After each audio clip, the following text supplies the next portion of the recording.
Buonasera a tutte e tutti, bentrovati per questo nuovo appuntamento con i seminari di Rive, che tra, diciamo, breve inizieranno per questo nuovo anno 2000, anno accademico 2025-2026. Ma prima di occuparci del programma dei seminari di quest'anno, io vorrei, diciamo così, dedicare due parole a una persona a noi molto cara. Non ho intenzione di fare nessun discorso su Augusto Gentili, e tra l'altro non soltanto perché mi sembra assolutamente presto, ma anche perché più passano i giorni e più mi sembra impossibile che questa cosa avvenga mai un giorno, ma in ogni caso quello che voglio assolutamente fare è testimoniare pubblicamente il mio debito affettivo e intellettuale e la mia profonda riconoscenza e gratitudine nei confronti di Augusto Gentili, come studioso e come uomo. Gratitudine e riconoscimento a cui non può non associarsi anche il centro studi Rive, che in un certo senso deve la sua esistenza proprio ad Augusto. Eh, Ricordo tra l'altro che quando gli chiesi di entrare a far parte di Rive, lui mi rispose: è meglio di no, il mio nome è troppo ingombrante e scomodo.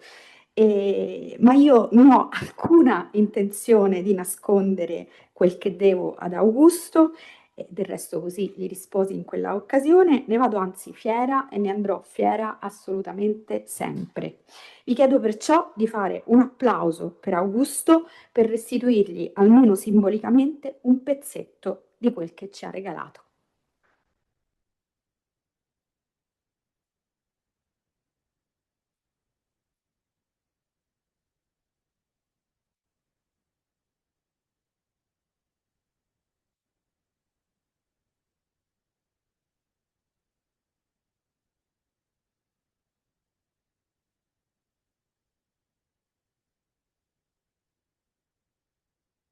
Bene, Venezia è il sacco di Roma. Migrazioni, tracce e margini, un programma che si estende da febbraio a maggio 2026, un programma che nasce da un'iniziativa ben precisa, e cioè dal fatto che il nostro dipartimento e il nostro centro studi è stato così coinvolto nella cordata di istituzioni che vanno da università, accademie di belle arti, eccetera, eccetera, che sta organizzando un convegno per il prossimo 2027, quando naturalmente cadrà il quinto centenario del Sacco di Roma. Devo perciò ringraziare per questa ragione l'Associazione Roma nel Rinascimento, che è la promotrice di queste iniziative, e in particolare la collega Paola Farenga e la collega Costanza Barbieri per avermi coinvolta e per aver coinvolto il nostro centro studi. Cosa abbiamo pensato di fare? Abbiamo pensato di fare quello che siamo soliti fare, cioè cominciare a preparare il terreno per questo convegno, cominciando a riflettere su una questione che tutto sommato possiamo definire assolutamente tradizionale nella storia degli studi, e che come al solito noi tenteremo un pochino di così, rimodernare, su cui tenteremo di gettare uno sguardo nuovo, forse anche per intaccare quelle, verrebbe quasi da dire, stratificazioni storiografiche che in qualche modo legano inscindibilmente il rinnovamento di Venezia nel corso del Rinascimento proprio alla migrazione degli artisti tosco-romani in seguito al Sacco di Roma. È così? È proprio davvero così? È soltanto così? Beh, magari sarà l'occasione per rimettere in discussione, eventualmente confermare o arricchire, modificare il nostro sguardo su una questione che mi sembra assolutamente fondamentale nella storia degli studi. Lo faremo secondo diciamo, l'approccio di Rive, e quindi cercando di rintracciare, diciamo così, non soltanto testimonianze a carattere storico-artistico, ma testimonianze che vengono dall'ambito della storia sociale, e quindi oggi dalla storia sociale, dalla storia in generale, dalla storia della cultura, come appunto ci interessa fare, secondo un approccio assolutamente interdisciplinare e quindi coinvolgendo discipline quali la storia dell'arte, la storia dell'architettura, la storia della stampa, e quello che ci prefiggiamo di fare è proprio cercare di ripensare il ruolo di Venezia come spazio di accoglienza, rielaborazione e reinvenzione di pratiche e di narrazioni, al di là appunto dei topoi letterari e delle cesure storiche in qualche modo obbligate. Il programma lo conoscete tutti perché è disponibile da varie settimane sul sito di Rive e lo abbiamo così inviato anche alla nostra nutrita mailing list, quindi non mi occuperò di scendere nel dettaglio da questo punto di vista. Vi presento invece gli ospiti del primo seminario di oggi e andrò, diciamo così, per interventi, quindi intanto vi presento il primo dei nostri ospiti, cioè Matteo Casini. Ehm, Matteo Casini è lecturer di storia del Rinascimento, Europa e Mediterraneo alla University of Massachusetts Boston.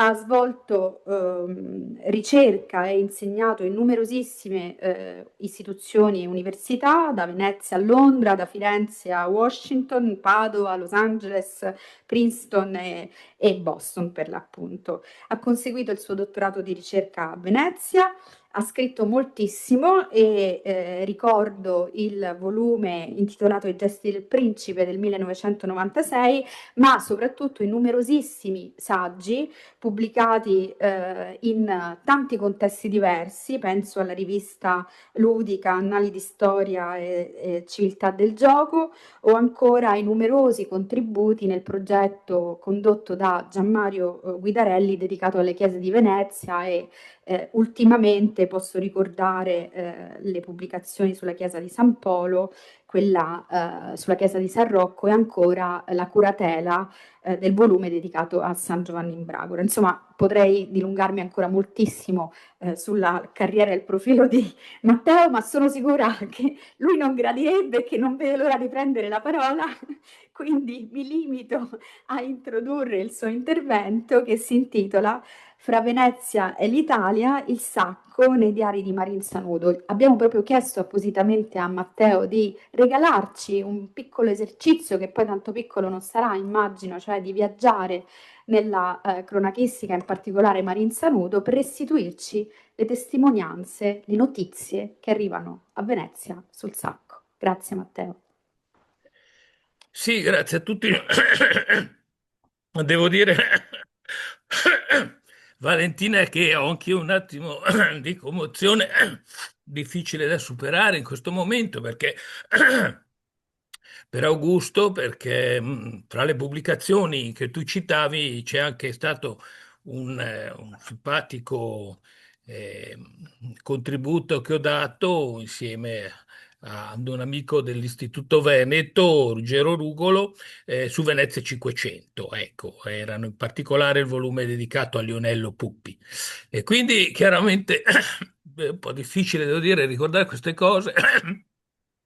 Mi vengono in mente, per esempio, proprio al Dipartimento di Storia dell'Arte a San Barnaba, che frequentavo ogni tanto negli anni 90, dopo che ho conosciuto Augusto, per esempio, non so se ti ricordi anche tu, gli scambi di vignette proprio fra Lionello ed Augusto. Ecco, e vorrei semplicemente di Augusto ricordare un paio di aspetti magari meno conosciuti. Si parlerà del suo grande valore scientifico, dei suoi grandi contributi, della sua diciamo, vulcanica personalità e tutto nei vostri prossimi incontri. Io invece lo ricordo anche per un paio di aspetti simpatici miei, cioè quando l'ho conosciuto già la prima volta alla Georgetown University a Firenze, a Villa alle Balze, negli anni, penso a metà degli anni 90 per un seminario, dopo insomma aver conversato per lui naturalmente di storia veneziana, mi colpì per esempio Valentina la sua abilità pianistica, insomma lui era anche un bravissimo musicista, altre volte a casa sua,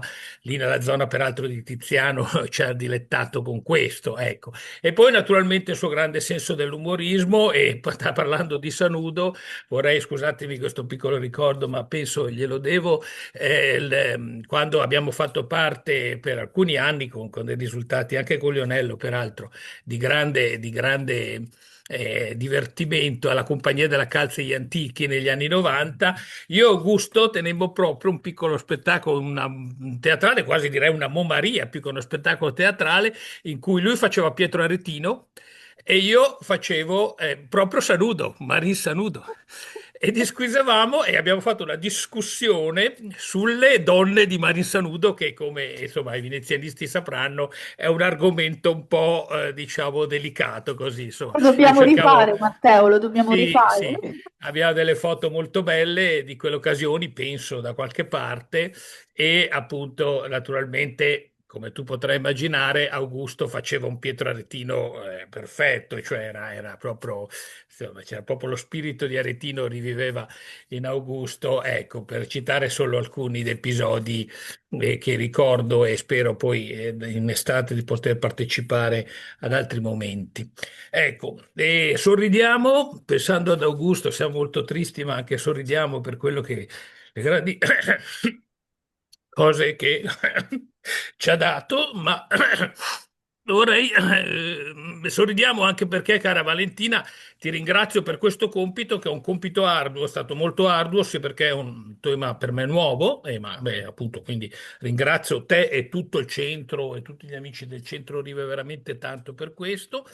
È un tema molto arduo, quello del sacco, un argomento molto studiato e naturalmente per fortuna ho una certa familiarità con i diari di Sanudo, anche avendolo rappresentato, ma ovviamente è stato un compito molto duro anche per quello che dovrò dirvi, insomma, per la descrizione del sacco che senza dubbio è stata a volte veramente difficile da digerire per le notizie e per gli eventi che mi trovavo a dover dire. Ecco, comunque ho scritto l'intervento per poter cercare di rimanere dentro tempi accettabili.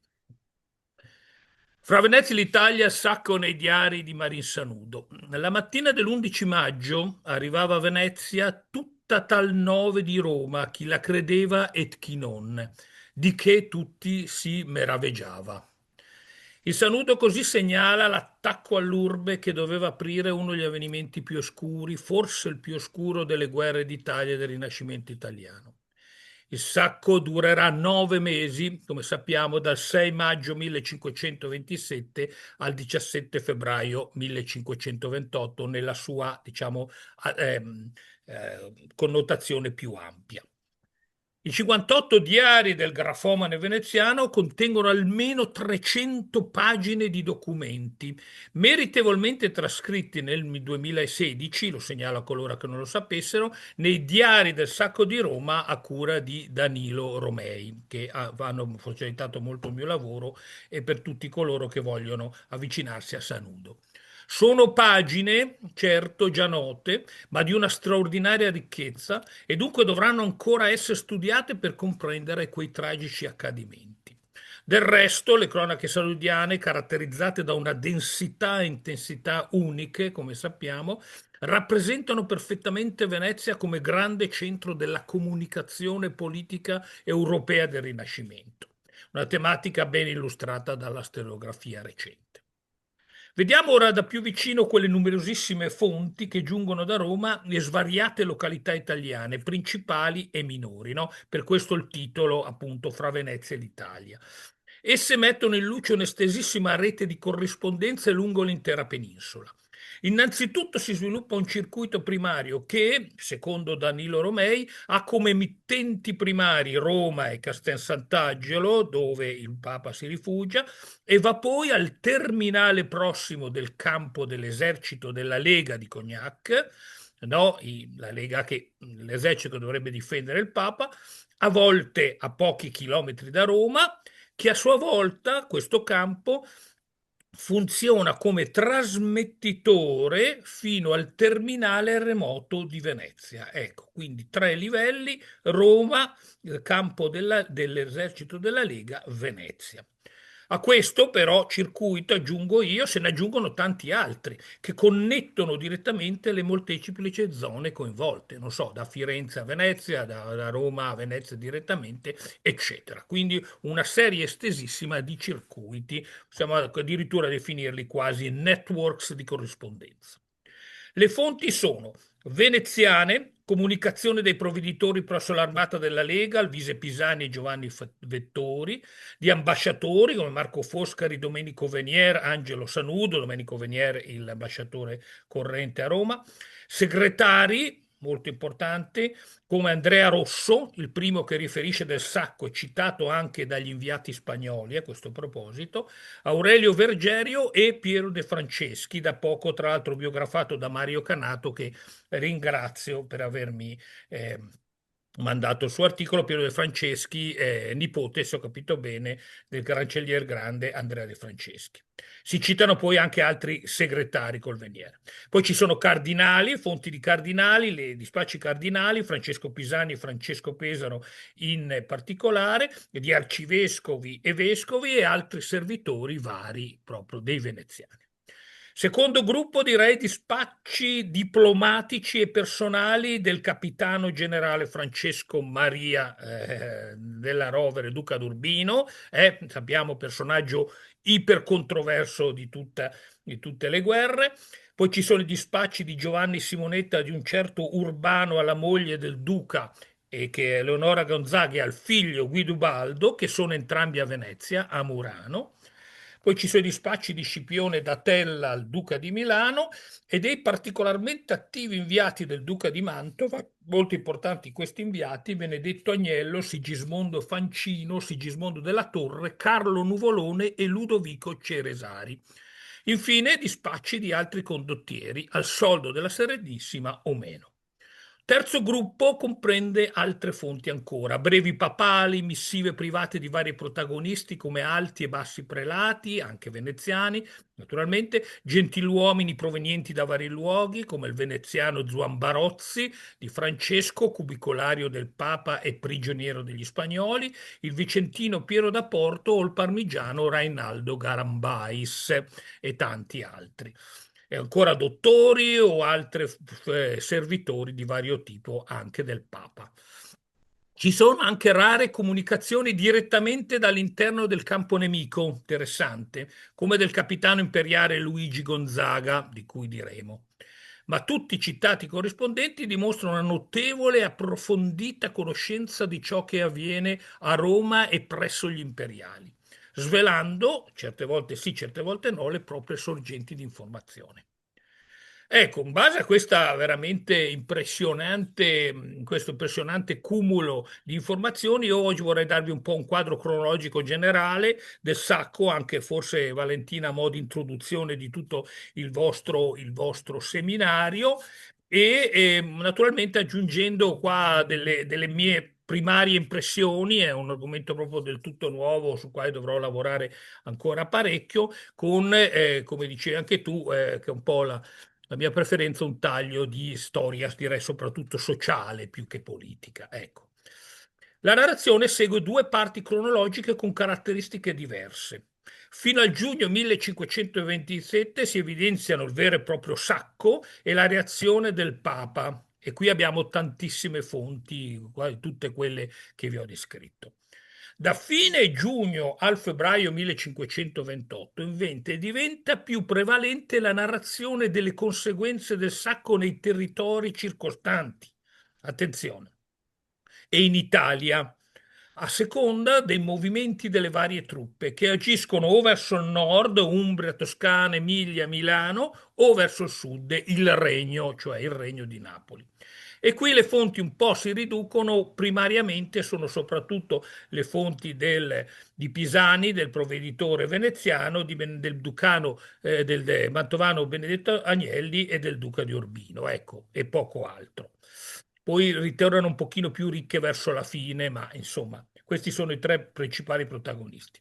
Tra l'altro, dico subito qua uno spunto che è venuto fuori dalla storiografia, ma bisognerebbe ancora lavorarci, più che sacco di Roma, bisognerebbe parlare di sacchi di Roma, perché a parte che c'è un ritorno delle truppe che erano uscite da Roma, come vedremo a settembre, e ne compiono un nuovo sacco dopo, ma ci sono poi sacchi nelle zone attorno a Roma.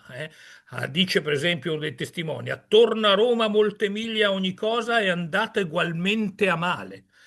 Di fatto, nonostante l'esercito della Lega non sia mai lontano, le truppe imperiali fanno quello che vogliono, entrando e uscendo dall'urbe quando lo decidono, soprattutto a seconda del pericolo della peste in città, e saccheggiando, come peraltro fanno anche alcune componenti delle armate della Lega, alcune località minori.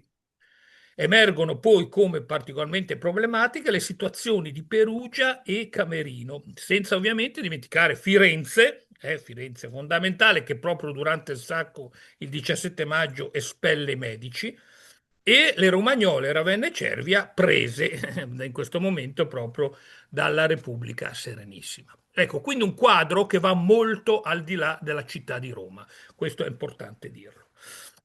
I personaggi, naturalmente, sono i principali personaggi della guerra della Lega di Cognac. Il Papa, ecco, su Clemente VII è già stato detto tanto, ma io sono rimasto impressionato, devo dire, da quello che i testimoni di Sanudo dicono sui sotterfugi che deve usare per trovare le enormi somme che, una volta compreso che l'esercito del duca di Urbino non verrà a salvarlo, promette a spagnoli e tedeschi. Fonde i suoi argenti, prende tutti i beni di coloro a Sant'Angelo, che sono con lui a Sant'Angelo, crea nuovi cardinali, vende uffici, chiede prestiti ad alto tasso di interesse e cerca persino di imporre tasse ai territori dello Stato, cosa ovviamente impossibile visto lo stato di caos proprio dei territori papali. Le conseguenze del sacco su Clemente si leggono ancora nel luglio 1528, 6-7 mesi, 7-8 mesi dopo, quando, sempre secondo una notizia in Sanudo, sarà visto ad Orvieto, dove si era rifugiato dopo il sacco, con una barba longa canuda, sempre malinconico e col malvoler contro Venezia e gli imperiali. Gli effetti del sacco ancora si vedono 8 mesi dopo. Poi naturalmente c'è il controversissimo Duca d'Urbino, Federico di Montefertro, che per un periodo, tra l'altro durante la prima fase del sacco, è molto vicino, è a Isola Farnese, a pochi chilometri, con un esercito stimato fra i 15 e i 20 mila uomini. Di lui si ha in generale un'opinione negativa, anche in generale, per tutto il suo comportamento durante la guerra di Cognac, che è proveniente non solo da uno dei suoi nemici, che è Francesco Guicciardini, ma anche dai suoi stessi alleati, anche Venezia a un certo punto, e dagli stessi re di Francia e d'Inghilterra, quindi ai più alti livelli europei, come lui stesso ammette, lui stesso a dircelo in uno dei suoi discorsi. No? In realtà vi confesso, io non sono un esperto di storia militare, eccetera, però insomma sembrano davvero pochi e tardivi momenti dove vuole ingaggiare il nemico seriamente. Ma il duca è ben cosciente delle critiche, questo emerge molto dalle sue dispacci e ad un certo punto dichiara persino il governo della Serenissima, col quale ha un rapporto non facile, al punto che il governo mette sotto custodia come pregioni la moglie ed il figlio, li tiene chiusi a Murano, dichiara di odiare la vita. Anche Benedetto Agnello dice a un certo punto che il Capitan General è disperato. Quindi arriva a dei momenti veramente di grande sconforto.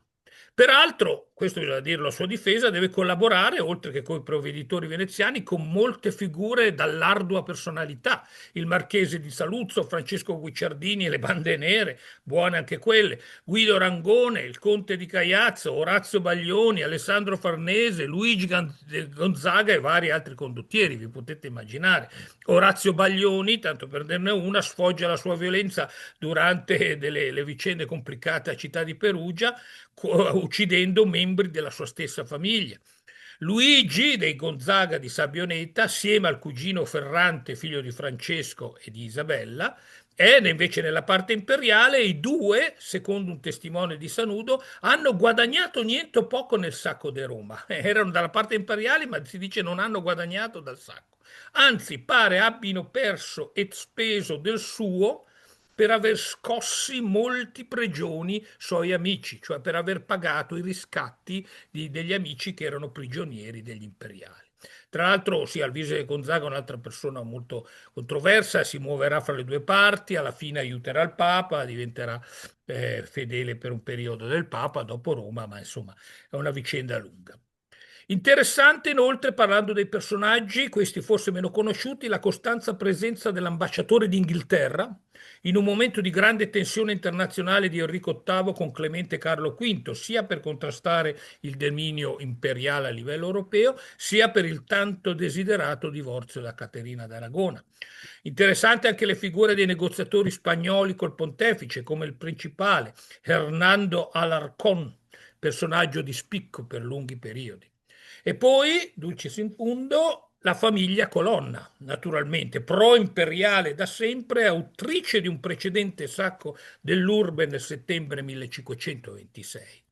In particolare il cardinale Prospero Colonna, che a un certo punto addirittura si commuove di fronte agli effetti spaventosi del sacco. Però il sacco stesso, sappiamo, non risparmia spesso neanche la sua fazione.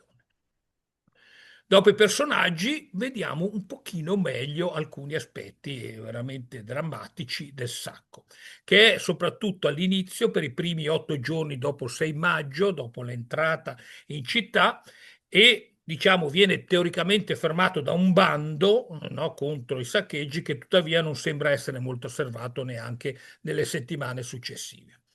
Poi ci sarà una seconda serie di saccheggi in settembre. Il primo saggio è paragonato e anche ritenuto più grave ai grandi episodi simili dell'antichità, dalla presa di Gerusalemme alle razzie dei Goti. Ma all'epoca si era trattato di pagani, dice per esempio l'arcivescovo di Zara. Mentre, cito, questa miseranda et incredibile ruina è fatta per cristiani contra cristiani, contro la sede apostolica, contro la Chiesa universale. Da altri testimoni sono rievocati pure i recenti saccheggi di Solimano il Magnifico a Rodi e degli spagnoli a Genova, entrambi del maggio 1522. Scrive ancora l'arcivescovo di Zara: gli inimici sono signori di Roma. Impossibile poter scrivere lo sterminio, la crudeltà dalla quale nasceva pianti et ululati fino alle stelle. L'inferno è più bella cosa da vedere, aggiunge il veneziano Angelo Sanudo.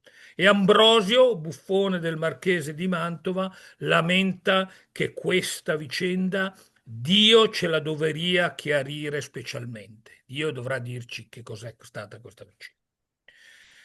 La descrizione del sacco è in molti di questi documenti, in particolare c'è una notevole lettera di Francesco Pesaro, appunto l'arcivescovo di Zara, che forse è parzialmente sfuggita agli studiosi perché viene riportata a Sanudo molto più tardi rispetto al momento del sacco. Protagonisti di questi saccheggi sono truppe spagnole, truppe italiane al servizio dell'imperatore, dei famigerati lanzichenecchi, ma anche di villani delle terre della Chiesa e banditi del Stato, che sono 4.000 o più in una compagnia e ti dice fare cose crudelissime alle cause dei ricchi. Questa è una cosa nota alla storiografia, c'è anche il sospetto, o più che un sospetto, che questi contadini che saccheggiano siano entrati grazie ai colonni. I dettagli sono assai cruenti, come dicevo, molto difficili da digerire. Mi scudo per parlarne qua, ma dobbiamo veramente rendere la drammaticità di questo avvenimento. Riguardo innanzitutto alle donne, è disgustoso il trattamento dei conventi, dei quali a volte si abbattono i muri per trovare non solo le monache, ma anche le donne che qui sono rifugiate con i propri figli, perché i monasteri vengono all'inizio percepiti come rifugio. Sono poi trascinate per strade e massacrate. E le donne da bene, dicono, che riescono a sopravvivere sono costrette ad andare con i puti in brazio, domandando elemosina per Roma. Alla fine si dice non è stato riguardato né donne religiose, né consacrate, né maritate, né vedove, né zitelle, tutte attaccate. Lo stesso con i fanciulli presi dai luoghi di cura e gettati in strada, o con gli infermi, ad esempio quelli dell'ospedale di Santo Spirito, gettati nel Tevere. Non è risparmiato neanche il bestiame, i bufali, le vacche et pecore, che era un numero infinito, gli uomini come bestie. Ecco.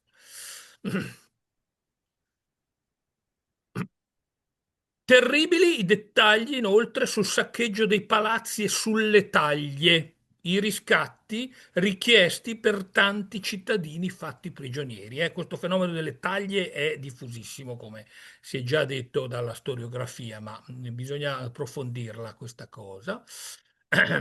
Non sono risparmiati naturalmente i personaggi pro-imperiali, cardinali o altri spagnoli tedeschi, anche lo stesso ambasciatore del Portogallo. Alcune tali figure vengono addirittura usate come ostaggi nelle contrattazioni con i pontefici e per lunghi periodi. A volte sono tenuti con catene al collo e minacciati di essere impiccati dai lanzichenecchi. Inoltre si può essere anche torturati. Al patrizio veneziano Zuan Barozzi sono dati 2 tratti di corda et poi il fuoco sotto ai piedi. Pochissimi palazzi sembrano salvarsi come quello di Colonna, dove alcuni membri dei Gonzaga e di Isabella d'Este, no, che sarà in città, è in città in quel momento, ma poi riesce a fuggire abbastanza presto, riescono per qualche settimana a proteggere, dicono gli storici, circa 1200 gentildonne romane e 1000 uomini, tra ambasciatori, preti e patrizi, coi loro beni. Uno fra i pochissimi che riescono a fare qualcosa. Però comunque, sempre è opinione di uno storico, il bottino comprensivo delle taglie è valutato di questo palazzo in 2 milioni di scudi. 2 milioni.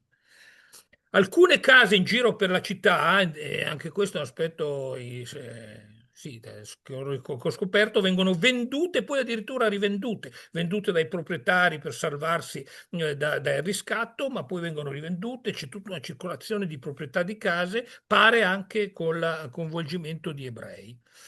Inoltre vengono stracciati, dice l'arcivescovo, le registre delle supplicazioni e gran parte dei libri della Camera Apostolica e tutti i notari, e le scritture sono buttati per le strade, tutti i registri e scritture buttate per le strade. Anche dai banchi, peraltro, si gettano per le finestre i libri e altre scritture di importanza. E da Castel Sant'Angelo, se vedeva la strada dei banchi fino alla zecca coperta di scritture, che pareva fosse fiocato. Pareva, quindi erano talmente tante che pareva ci fosse un effetto di neve, anche queste visioni un po' oniriche. Poi ci sono le botteghe di speziaria, fondamentali per la salute della città, di cui sulle 150 esistenti solo 4 sopravvivono. Capirete quali effetti sulla salute. Si dice anche della cattura del personale vaticano, anche questo aspetto molto interessante, auditori da Erota e chierici de Camera, scusate, tristissimo ma interessante, ed una infinità di altre cortisani ed ufficiali costretti a vendere i propri uffici ecclesiastici o rinunciare ai propri benefici. Il Papa ad un certo punto si trova uffici per 300.000 ducati e benefici per 300.000 ducati d'entrata da assegnare. E di tutto questo pare siano protagonisti soprattutto le truppe spagnole. Ci sono tutta una serie di escamotage degli spagnoli per ottenere questi uffici e benefici. È un commercio enorme. Vi sono comunque molti contratti, questo è un aspetto che alcuni storici hanno messo, tantissimi contratti fra soldati e cittadini, e quindi appunto come Anna Esposito e Manuel Piñero hanno messo in luce, si vede un bisogno di notarizzazione, no? Alcuni notai i documenti di alcuni notai sono sopravvissuti e c'è un grosso desiderio di notarizzazione di questi atti infami, bisognerebbe dire. È un aspetto, mi sembra molto così da segnalare. Venendo ai famigerati lanzichenetti, presenti e ben attivi peraltro anche nell'esercito della Lega, sono le furie infernali di Luigi Guicciardini.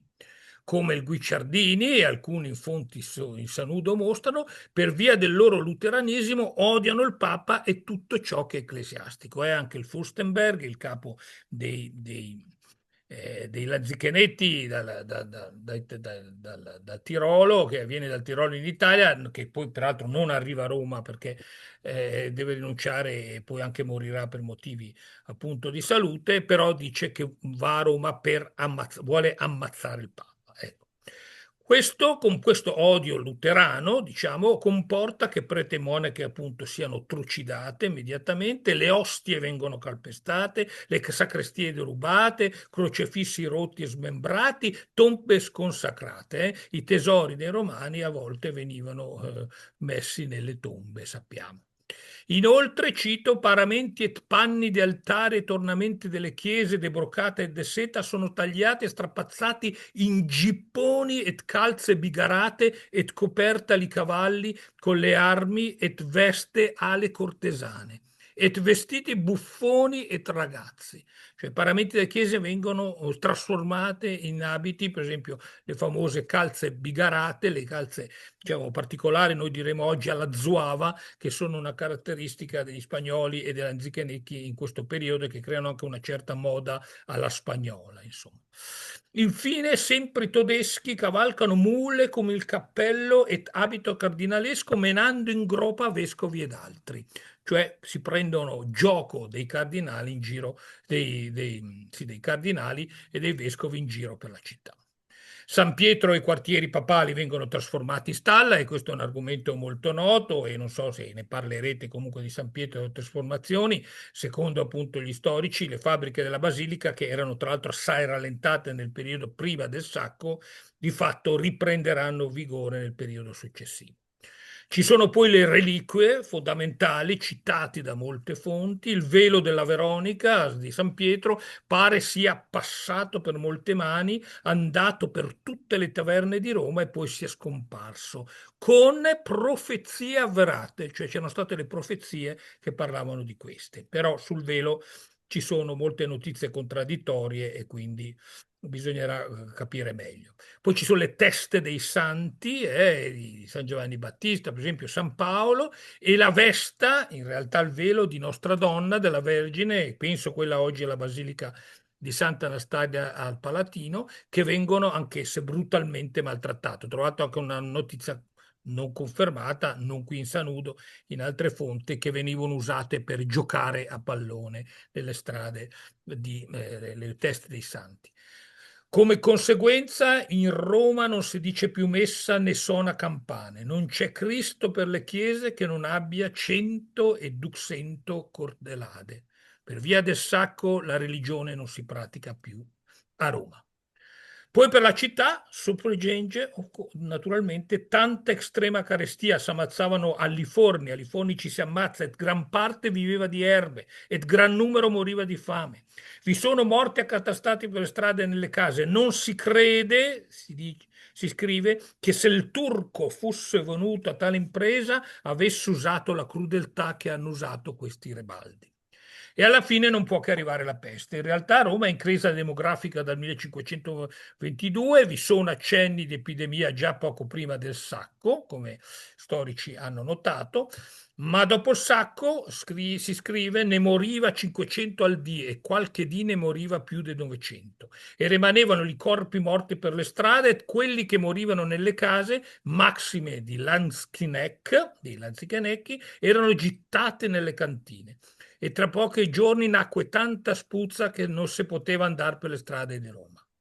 Orazio Baglioni, perfino Orazio Baglioni che è lì per un periodo, ed altri sono inorriditi nel vedere la deformità di Roma e il puzzone di Borgo e le stalle in San Pietro, in Palazzo, per tutte quelle belle logge, per tutte le camere del Pontefice e Cappella di Nicola, dove sempre con lampade vi era l'Eucaristia e tante secrete dove erano riposti i tesori che adesso vengono cercati dai saccheggiatori. Logicamente anche gli imperiali subiscono fortissime perdite fra sacco, carestia e epidemie e fra giugno e luglio devono uscire dall'urbe, saccheggiando peraltro subito la città di Narni. E questo almeno sembra aver positivi effetti per Roma. Questa è una cosa che non ho riscontrato finora in altri testi sul sacco. Secondo l'arcivescovo di Zara, benché poche persone si trovano ancora in città, ovviamente, si fa diligenzia di far seppellire i corpi e nettar le strade e le case e bruciare molte immondizie. Addirittura parse che immediate cessasse la peste. Poi arrivano delle vittorie e si arresta pure la grande carestia. Quindi in estate sembra ci sia, almeno giudicare alcuni testimoni, un certo momento di pace.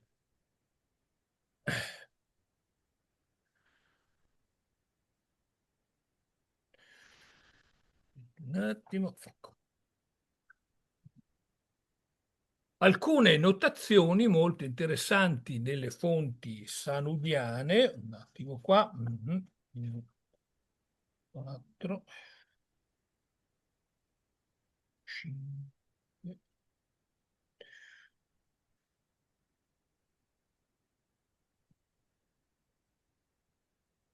un attimo. Vabbè, alcune annotazioni molto interessanti. Scusate, ma ho paura mi manca una pagina, un attimo, 2, 3, 4, 5, 6, sì. Sì, sì, un attimo soltanto che recupero il file, mi manca una pagina, un attimo soltanto. Ecco, la pagina che riguarda le truppe, diciamo, ecco qua. Guardando al sacco dal punto di vista delle perdite complessive, sappiamo che la popolazione è passata da 50.000 a 20.000 abitanti. Riguardo al danno economico, già nel maggio si parla di 7 milioni di ducati d'oro e più, computando gli uffizi che andavano a male. Girano cifre pazzesche fra i testimoni nel valutare i proventi degli autori del sacco. Tutti sono ricchi, si dice. Il guadagno che hanno fatto nemici in Roma è inestimabile. Molti sono stati che hanno guadagnato tanto oro che non lo possono portare. Infatti alcuni cercano di lasciare Roma sin dai primi giorni del saccheggio per salvare le fortune ottenute. All'esercito della Lega ad un certo punto viene detto che siccome si saccheggia, gli imperiali sono pieni di oro e ricchi e che non combatteriano come in effetti seria stato. Cioè viene consigliato entrate perché questi stanno saccheggiando, quindi entrate che potete prenderli di sorpresa mentre saccheggiano, cosa che il duca di Urbino non farà. Ma osserviamo il comportamento delle truppe anche nei mesi successivi. I problemi delle soldatesche sono infatti molte, questo è un tema sul quale bisognerebbe senz'altro lavorare di più. Gli imperiali sono, si diceva, spagnoli, anzicanecchi e italiani, sempre in baruffa fra di loro e sempre ammutinandosi per la paga e contro i propri capitani, al punto di volerli ammazzare a volte.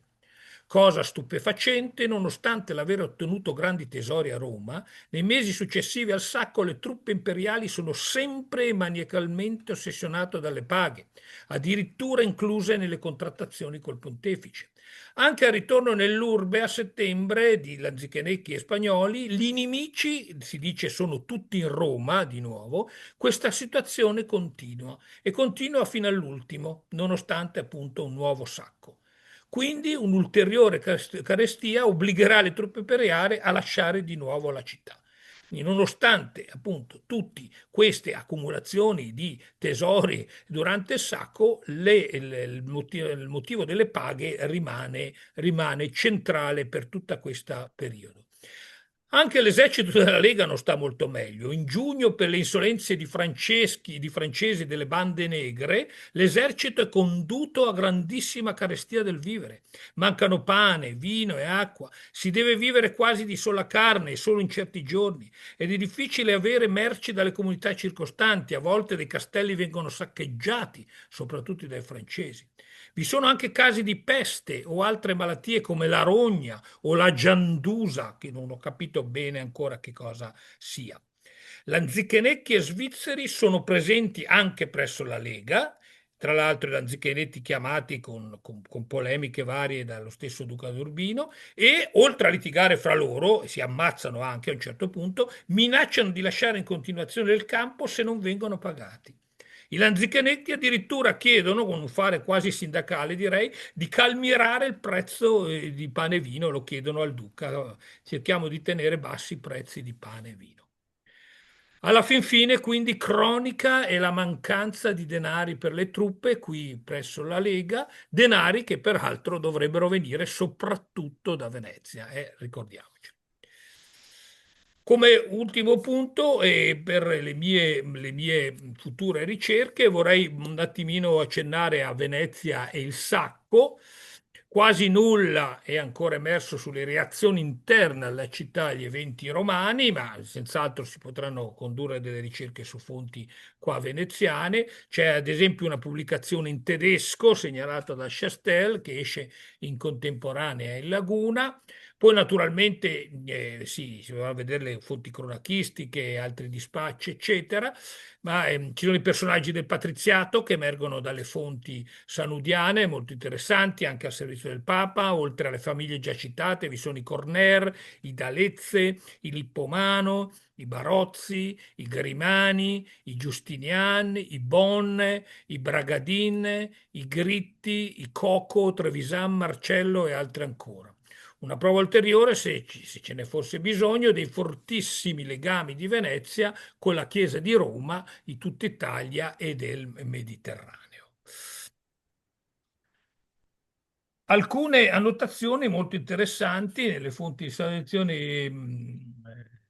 sanudiane riguardano le richieste da Roma a parenti e amici per provvedere fondi allo scopo di pagare i riscatti, e ci sono alcune lettere mandate proprio per chiedere aiuto per pagare i riscatti. Ad esempio, il vescovo veneziano Juan Barozzi chiede aiuto al fratello Antonio, pregandolo, cito, per l'amor di Dio non mi abbandonar, perché se io penso perirà, se io periso, scusate, se io muoio, perirà il vescovado e tutti gli uffici. Se muoio io, quindi la famiglia avrà gravi conseguenze. Invece l'arcivescovo di Corfù, Cristoforo Marcello, scrive al fratello desolatamente che quando non possa essere per voi liberato, mi rimetterò a Dio di buon et costante animo, et expetterò l'ora della morte con quella pazienza che mi somministrerà le debil mie forze e l'aiuto di sua divina maestà. Ecco, in dicembre finalmente Clemente riesce a scappare, insomma anche lì la fuga non è molto chiara, comunque scrive Sanudo, la terra fu piena e il Papa era zonto a Orvieto. E in febbraio quasi tutti gli imperiali lasciano Roma, mentre l'esercito francese dell'Autrec si avvicina a Napoli. E qui si chiude il periodo lungo detto del Sacco. Per concludere velocemente, ringraziando ancora Valentina e tutto il Rive, le fonti sanudiane illustrano perfettamente il senso di stupore, smarrimento e disperazione dei contemporanei di fronte al saccheggio di un luogo che ha un posto così unico nell'immaginario occidentale, come Elena Benzoni e altri hanno sottolineato. Un luogo, tuttavia, ancora una volta percepito come Babilonia, in particolare da soldatesche luterane, soldatesche peraltro almeno teoricamente al servizio di un imperatore che porrà al centro della sua vita la difesa estrema dell'integrità della Repubblica cristiana. La guerra alla fin fine domina con tutte le sue logiche perverse e incontrollabili gli eventi ed i protagonisti, sino a far credere a un certo momento che nello stato della Chiesa, con visioni mirabili, compare, cito, una tanta moltitudine di formiche con le ali che ultra che coprivano tutta la terra, anche ottenebravano ed oscuravano tanto l'aere che non si vedeva appena. Ed ancora esservi venuti quest'anno un'infinità grande di sorci che si estendono per tutto quel regno. Lontana quindi la felicem et vera auream etatem di Erasmo da Rotterdam. ancora molto forte, ancora molto presente invece molto presenti invece la ruina di Machiavelli e la calamità di quei giardini che soffocano la nostra povera penisola. Grazie.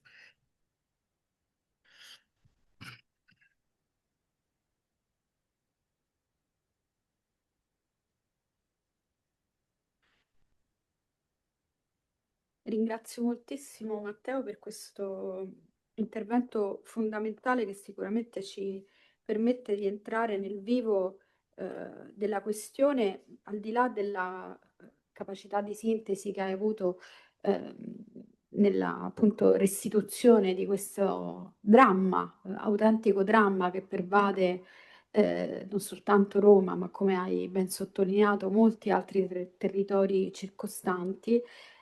Questo aspetto relativo all'immaginario, a questa dimensione quasi onirica, addirittura hai detto, è sicuramente molto interessante e credo che poi ci torneremo nel dibattito. Grazie ancora davvero Matteo per lo sforzo che immagino sia stato davvero notevole. Io mi permetto di introdurre la seconda ospite del pomeriggio che è in presenza, quindi ne possiamo approfittare dal vivo. Giulia Zaccariotto, che è curatrice delle collezioni di scultura e arti decorative presso l'Accademia Carrara di Bergamo, dove peraltro è in preparazione una mostra e chissà che non ci sia spazio anche qui per questioni gentiliane, una mostra sul ritratto. ehm, ehm, Ritratto veneziano, perdonatemi, tra 4 e 500, che se non sbaglio aprirà nel 2027. Bene, tra l'altro Giulia, abbiamo avuto il privilegio che insegnasse anche a Ca' Foscari negli anni scorsi, ha proprio curato i corsi di storia dell'arte moderna, permettendo agli studenti di aprire, diciamo così, soprattutto agli studenti molto giovani, di cominciare a familiarizzare con la scultura, in particolare con la medaglia. La formazione di Giulia è una formazione molto, molto ampia, si è laureata all'Università degli Studi di Milano, ha poi proseguito alla Scuola Normale Superiore di Pisa, ha vinto, è stata anche assegnista di ricerca presso la Normale di Pisa, ha poi vinto diverse borse di studio in istituzioni molto prestigiose, tra cui il Getty Research Institute a Los Angeles, ma anche l'Harvard Center for Renaissance Studies a Villa Tatti, e ha lavorato anche alla Galleria Giorgio Franchetti Cadoro e alla Galleria Estense di Modena. La sua specialità, se non sbaglio, è la medagliistica rinascimentale, la scultura in bronzo. Ha scritto moltissimi contributi e si occupa anche del rapporto tra testi classici e immagini, e proprio a questa dimensione è dedicato uno studio che ho letto con grande piacere, Vitor Ingenio, i tre filosofi di Giorgione e Taddeo Contarini, che è uscito nel 2024. Dunque Giulia ci presenta un intervento intitolato Aretino, Sansovino, Cattaneo, la congiuntura toscana e laguna dopo il sacco. Diciamo che ovviamente gli studi hanno registrato da moltissimo tempo l'impatto, l'importanza dell'arrivo di Jacopo Sansovino a Venezia e di molti altri straordinari artisti nonché umanisti, ma quello su cui forse si è posta meno attenzione è proprio, diciamo così, un aspetto meno sondato di questa migrazione può essere proprio quello della ritrattistica in scultura, soprattutto di piccolo formato, e quindi la medaglia. E giustamente Giulia ci parlerà di protagonisti quali Leone Leoni e Danese Cattaneo. Che tra l'altro ampiamente spinti dalla grande promoter Aretino, che ovviamente tesse fila sempre e quando può. Quindi noi lasciamo la parola a Giulia e soprattutto la ringraziamo di insomma, aver accettato di partecipare ai seminari e di regalarci questo intervento. Si sente? Sì. Innanzitutto ringrazio Valentina per questa opportunità, perché insomma, mi ha permesso di rimettermi un po' su questioni medaglistiche che era qualche tempo che non masticavo. Io devo dire la verità che non ho mai avuto l'onore di conoscere Augusto Gentili. L'ho letto molto, ma non l'ho mai conosciuto. E hai ragione, ho il suo libro sulla scrivania, quindi effettivamente adesso che stiamo preparando questa mostra sul ritratto veneziano del 400, è lì, insomma, quindi chissà, forse gli sarebbe piaciuta, forse no, chissà, me lo dirai tu. Allora, cominciamo questa storia, che insomma, rispetto a quello che abbiamo appena sentito da Matteo, insomma, che ci ha fatto un po', insomma, una certa quale impressione, è una storia che invece è tutta concentrata in Laguna ed è una storia, insomma, dei risvolti del sacco di Roma, a Venezia. Quindi Venezia 1527, scultura uguale Jacopo Sansovino. Su questa sorta di equazione nessuno può avere qualcosa da dire, perché quanto avvenne in città dopo l'arrivo del maestro toscano, proprio in ragione della sua fuga da Roma a causa della discesa dei Lanzichenecchi, è sotto gli occhi di tutti. Ma quello che vorrei tentare di fare oggi è cercare di capire le ragioni di questo radicale momento di svolta. Jacopo Sansovino si fermò a Venezia per tutta la vita e suo figlio Francesco divenne un poligrafo di grido, grazie al quale conosciamo la città e la sua produzione artistica cinquecentesca con una profondità inaudita. La seconda edizione delle Vite Vasariane esce non molto prima della Venezia di Sansovino, ma si sa, Vasari aveva qualche reticenza, per usare un eufemismo, ad esprimersi massicciamente e positivamente sulla scultura veneziana dei decenni precedenti. Sansovino doveva solo transitare per la laguna, ma vi si fermò 43 anni e cambiò il volto della città. Vi si fermò anche grazie alla mediazione dei Grimani, per i quali a Roma aveva lavorato, lasciando incompiuta, ad esempio, la tomba romana del cardinale Domenico. E vi si fermò anche perché la città, che dal punto di vista della pittura era in un momento di grande spinta, quanto a scultura invece attraversava un momento di stallo ed era per lui e per gli allievi che presto lo raggiungeranno un terreno davvero fertile. Fertile non perché ribollisse di novità, ma perché questo proprio non stava avvenendo e c'era ampio spazio per le novità stilistiche che arrivavano da sud. Bisogna constatare che il secondo e il terzo decennio del Cinquecento a Venezia per la scultura furono una frenata per la storia evolutiva del genere e proviamo a mettere a fuoco la questione. Per il primo decennio, infatti, possiamo ancora ragionare su accostamenti di questo tipo, nei quali una sorta di amore per l'antichità celato dentro forme moderne funzionava benissimo e pittori e scultori si guardavano reciprocamente e anzi era forse la scultura classicista che trainava questa declinazione della pittura addolcita. Qui nell'immagine vedete il doppio ritratto detto Bacco e Arianna di Tullio Lombardo che sta al Consistorisches Museum di Vienna, databile tra il 1505 e il 1510, e La Gentildonna allo specchio di Gentile Bellini del 15, quindi in questo caso la scultura viene prima della pittura. Se Bellini aveva sicuramente guardato decenni prima a Mantegna come maestro di una ripresa dell'antico più secca e spigolosa, è con Tullio Lombardo che riguarda la classicità in termini più addolciti e delicati.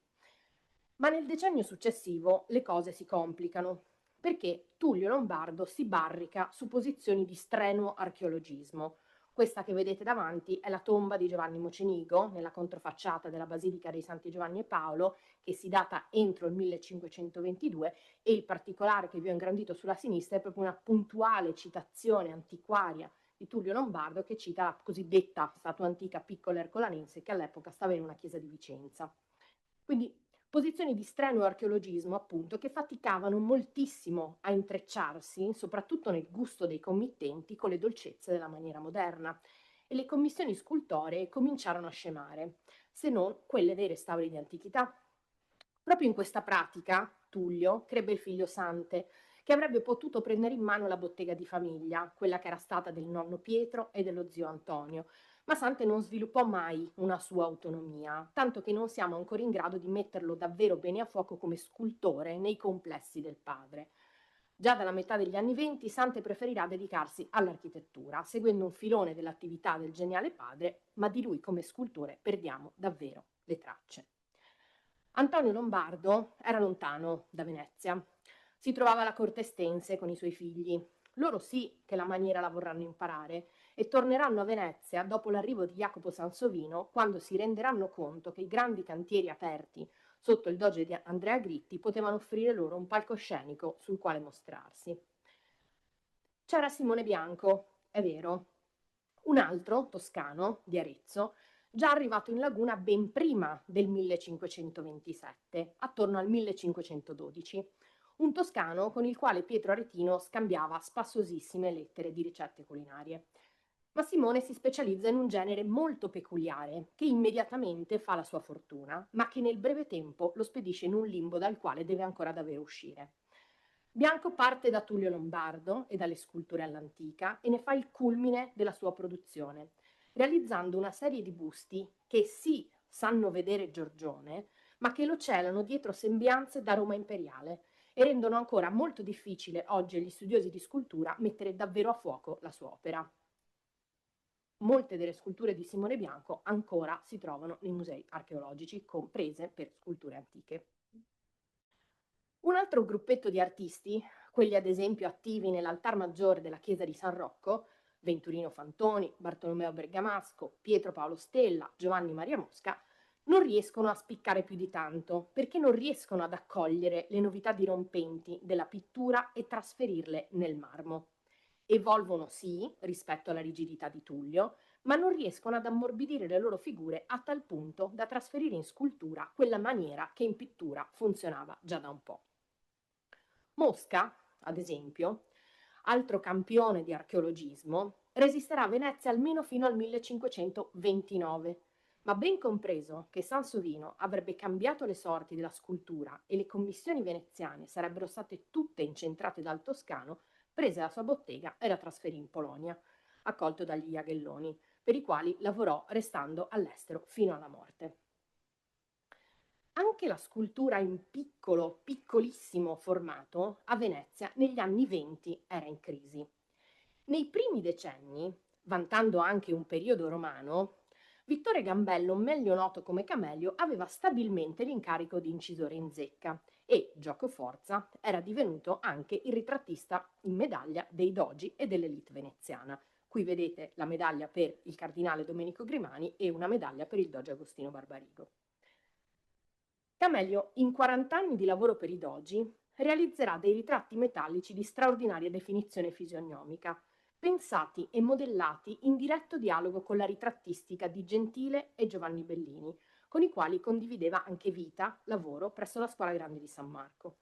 Un momento questo, nel primo e inizio del secondo decennio del secolo, nel quale pittura e medaglia andavano assieme, ma questo concerto cominciò a non andare più così a tempo all'inizio degli anni '20, tra Loredan e Gritti, quando Camelio era ormai anziano e non aveva cresciuto eredi artistici in grado di succedergli.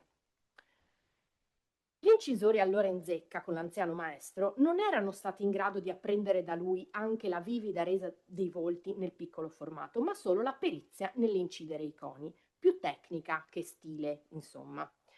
Una tecnica, però, quella di Camelio, e qui a sinistra c'è una medaglia coniata, a destra una medaglia fusa, sempre entrambe di Camelio, una tecnica questa che aveva avuto uno straordinario successo. Vittore, infatti, aveva recuperato per primo nella penisola la tecnica del conio, trasferendola dalla produzione di monete, dove veniva usata abitualmente, a quella di medaglie, riuscendo quindi a creare oggetti tecnicamente ed esteticamente diversi dalle medaglie fuse. Qui vedete appunto due esemplari realizzati in una cronologia molto molto vicina, ma proprio con due tecniche differenti, diversi dalle medaglie fuse, ma più veloci da produrre e che, grazie al procedimento tecnico, garantivano un prodotto sempre uguale a se stesso, in tempi molto più rapidi. Un'innovazione questa che Camelio porterà alla zecca pontificia nei suoi anni romani, sotto Giulio II, e che avrà poi seguito nella sterminata produzione medagliistica papale coniata di tutto il Cinquecento. A Venezia, quindi, Camelio insegnò questa tecnica a chi lavorava in zecca con lui, ma evidentemente non trovò un allievo degno che potesse sostenere anche la grazia nella resa dei ritratti. Lo vedremo a breve. 1527, dunque, Camelio muore e la zecca resta senza il suo maestro. Le istituzioni non riescono effettivamente a sostituirlo, almeno fino alla metà degli anni 30, quando assumeranno il parmense Andrea Spinelli. Vedete una medaglia di Gritti sulla destra. Questa è una medaglia del 34, è la medaglia che al rovescio ha la facciata della chiesa di San Francesco della Vigna di Jacopo Sansovino. Assumono appunto il parmense Andrea Spinelli proprio per la sua capacità di incidere i coni. Resta il fatto però che a guardare le medaglie di Spinelli, appena arrivato in città, non si riesce a riscontrare quella capacità di indagare i volti che era stata del veneziano. Sono effigi più secche, più monetali e meno pittoriche, mi si passi il termine. Ma le cose sarebbero potute andare in maniera diversa, perché un altro toscano, che avrebbe marcato con la sua presenza e le sue parole tutto il secolo, stava cercando di far prendere alla storia una piega diversa. 1527, ancora, arriva a Venezia Pietro Aretino. Non arriva direttamente da Roma, ma arriva da Mantova, dove era stato assieme all'amico Giovanni dalle Bande Nere, un nome che tornerà in questa nostra storia, mancato nel 1526. 1527, appunto, Aretino arriva a Venezia e dalle sue numerose lettere emerge con chiarezza quanto a partire da quel momento sarà impegnatissimo a cercare di costruire relazioni, promuovere artisti, produrre e far stampare testi e commissionare lavori e opere d'arte. Un primo tentativo di Pietro Aretino di orientare le scelte della Serenissima, della zecca della Serenissima per precisione, fu quello legato all'arrivo a Venezia di Leone Leoni, qui in un autoritratto medaglistico sulla sinistra. Aretino anch'egli, forse anche connesso con un legame di parentela al letterato, di Leoni si conoscono molte vicende e opere, soprattutto dopo il 1536, ma sul periodo precedente, questa data, ancora gli studi non hanno messo a fuoco chiaramente spostamenti e attività. 1536 dunque lo troviamo assunto presso la zecca di Ercole II d'Este, grazie al tramite di Pietro, che si era per lui molto speso. Ma all'inizio degli anni 30 Leone si trovava a Venezia, dove nacque suo figlio Pompeo e dove è documentato assieme alla moglie Diamanta. Ma che professione svolgeva quello che sarebbe stato a breve il medaglista degli Este, poi del Papa, poi di Andrea Doria, poi ancora della corte milanese retta dagli spagnoli e infine il medaglista e lo scultore dell'imperatore Carlo V e di Filippo II di Spagna? Incideva coni e tentava di entrare in zecca per prendere il posto di Camelio. La chiamata da parte di Aretino, che come vedremo credeva fermamente nel genere della medaglia come oggetto principale per la trasmissione di volti e messaggi, la chiamata di Aretino dunque serviva per tentare di trovargli lavoro in zecca a Venezia, ma qualcosa andò storto e proprio nel momento in cui gli organi di governo assunsero Spinelli, nel 1935, Aretino cominciò a lavorare via lettera con il neoduca di Ferrara, Modena e Reggio, Ercole II, e ottenne per il suo protetto il posto nella zecca estense, e siamo proprio nel 1936. Per dimostrare al mondo che lui aveva ragione e che Venezia aveva perso un'opportunità, e una grande, grandissima opportunità, mi sento di dire, Aretino impiegò presto Leoni per una grande campagna promozionale e di marketing di se stesso. 1537, 10 anni dopo il sacco, uno dalla partenza di Leoni, Pietro chiede a Leone di realizzare per lui i coni di una piccola medaglia da produrre che lo vedesse ritratto al diritto come flagellum principis, locuzione di derivazione ariostesca dal Furioso del 32, e al rovescio recasse il motto Veritas odium parit, la verità genera odio. Una medaglia che serviva per celebrare e promuovere il primo volume delle lettere, che stava andando in stampa per il forlivese Francesco Marcolini, altro straniero arrivato a Venezia proprio nel 1527. Quel volume che conteneva fatti privati che sarebbero diventati pubblici, che conteneva quelle verità, appunto, che avrebbero generato odio. Aretino infilava questa medaglia di Leoni in ogni missiva che mandava fuori laguna per annunciare l'arrivo del primo volume delle lettere, e doveva averne fatte produrre davvero moltissimi esemplari, fatto possibile proprio grazie alla tecnica del conio, grazie alla disponibilità della bottega dell'editore stesso. Sappiamo infatti, grazie a Walter Cupperi, che la medaglia fu stampata proprio presso Marcolini e sicuramente la sua diffusione sostenuta dall'editore del volume. Ma torniamo indietro di un decennio, 1527. Jacopo Sansovino scappa da Roma. Dicevamo di un presto inserimento nell'orbita dei Grimani e un avvicinamento immediato alle cariche pubbliche, con la richiesta di perizia e consolidamento delle cupole della Basilica Marciana. Ma prima dell'esplosione dei progetti corali da lui diretti che stravolsero Piazza San Marco, Sansovino dovette cominciare pensando in piccolo, perché, e cito, per fuzziroccio e per piacere, fine citazione, approntò il modello di una Venere da gettare in bronzo, una piccola Venere da gettare in bronzo, della quale però non abbiamo altre notizie. Disegnò un palazzo per Vittor Grimani nel 1529 e poi venne immediatamente assunto dalla Procuratia di San Marco de Supra e gli si riversarono addosso un numero così ingente di progetti che divenne necessario dotarsi di ampia bottega e di radunare i suoi, richiamando allievi che erano ancora in giro per la penisola. È Giorgio Vasari che ci informa di quali fossero i nomi di alcuni di questi scultori che arrivarono a Venezia attirati dal magistero di Jacopo e dai cantieri che si stavano aprendo. E qui vi mostro il fregio superiore della loggetta in piazza San Marco, dove appunto lavorano questi allievi di Sansovino. Tiziano Minio giunse da Padova, dove stava lavorando nella grande fucina del Santo. Era infatti in piena lavorazione la cappella dell'Arca, che era già iniziata da 30 anni e lo sarebbe stata per almeno altri 30. Arrivò da Ferrara Girolamo Lombardo, figlio di Antonio, e arriverà infine più avanti da Trento anche Alessandro Vittoria e sarà poi il migliore degli allievi di Jacopo, quello che marcherà la differenza con il maestro e farà prendere alla scultura veneziana tutta una nuova piega. Ma da Carrara arrivò un toscano che con Sansovino si era formato a Roma, ancor piccol fanciullo, sempre per citare Vasari, che invece sugli artisti toscani, come tutti sappiamo, non è di certo parco di informazioni. Cattaneo era a Roma durante il sacco e venne pure imprigionato dai lanzichenecchi, quindi possiamo immaginarcelo in quei disastri di cui ci ha parlato prima il professor Casini, quello Cattaneo. Riuscito a scappare, si rifugiò dal suo maestro a Venezia, dove presto cominciò ad ottenere commissioni. Al 1530, infatti, si data il San Gerolamo per la base d'organo della chiesa di San Salvatore, quello che vedete nella slide. Una chiesa che dal terzo decennio in avanti sarebbe stata stravolta dalla nuova maniera proveniente dal centro Italia.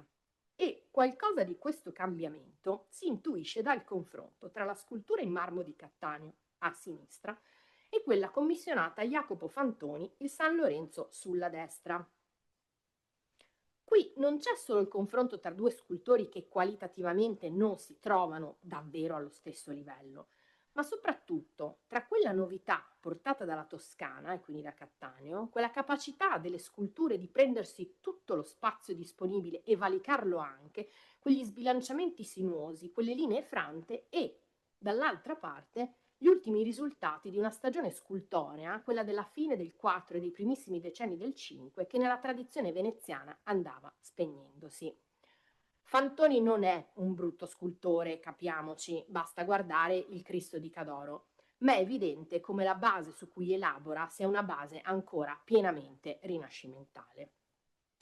Cattaneo invece, che è un personaggio davvero poliedrico e affascinante, noto anche per la sua attività di poeta, ci ha lasciato testi importanti studiati in un volume del 95 da Massimiliano Rossi, capisce che all'inizio degli anni 30 i cantieri sansoviniani sono in una fase in cui non c'era ancora così impellente bisogno di scultura. Marciana e Loggetta sono ancora nelle fasi prettamente architettoniche e grazie ai contatti costruiti nel 1533 comincia a lavorare con Minio di Falconetto e Silvio Cosini, un altro toscano, alla decorazione della volta interna della basilica, della cappella all'interno della Basilica del Santo di Padova. Una volta per la quale non bisognava scolpire il marmo, ovviamente, ma lavorare con lo stucco.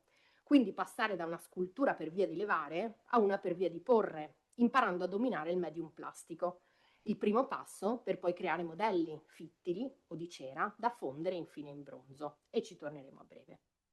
Ed è proprio grazie alla plastica prima e alla fusione in bronzo poi che questa nuova generazione di artisti inizia progressivamente a realizzare opere in autonomia, non strettamente sotto il cappello dei cantieri sansoviniani. È il caso di Cattaneo con le medaglie, ma sarà così anche per Alessandro Vittoria. Si data appena dopo il 34, quindi immediatamente dopo i lavori padovani, ma prima degli incarichi veneziani, una medaglia recentemente riemersa sul mercato e ora parte del patrimonio di Accademia Carrara per dono di Mario Scaglia.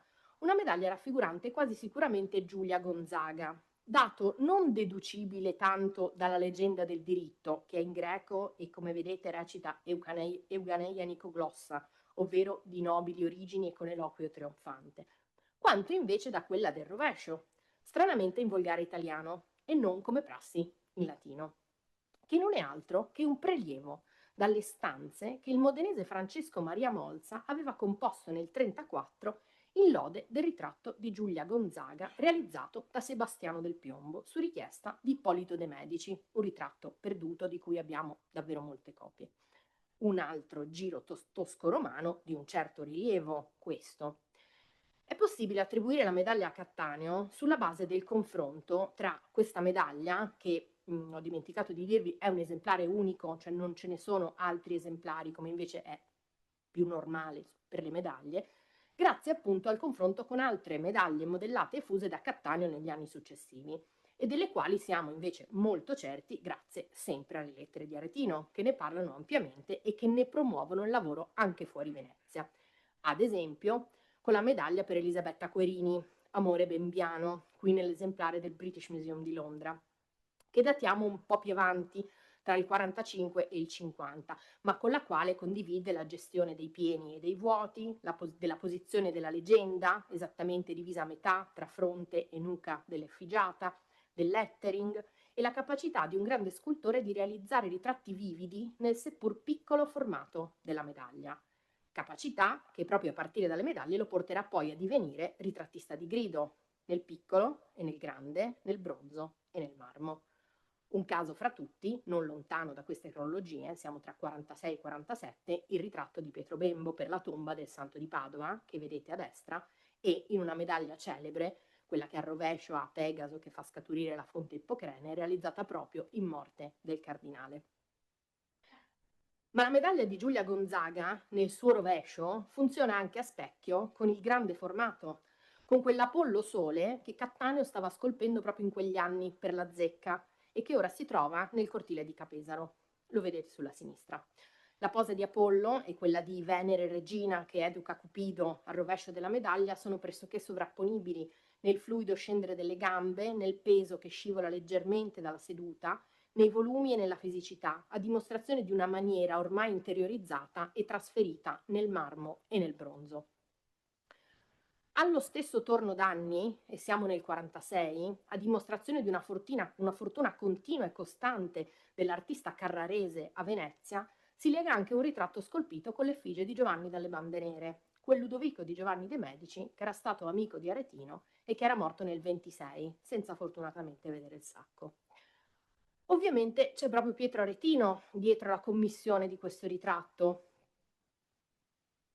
e anche dietro la medaglia per Giovanni, che invece conserviamo in più esemplari, ma la storia è ulteriormente complicata da una serie di fatti avvenuti in quegli anni.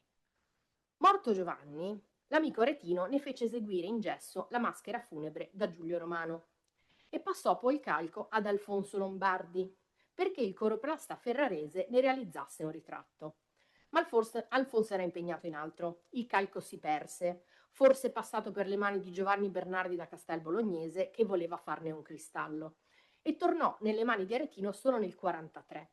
Pietro chiese inizialmente a Tiziano di dipingere Giovanni dalle Bande Nere, ma ormai il pittore era troppo impegnato per incarichi extralagunari e il dipinto alla fine fu realizzato da Giampaolo Pace.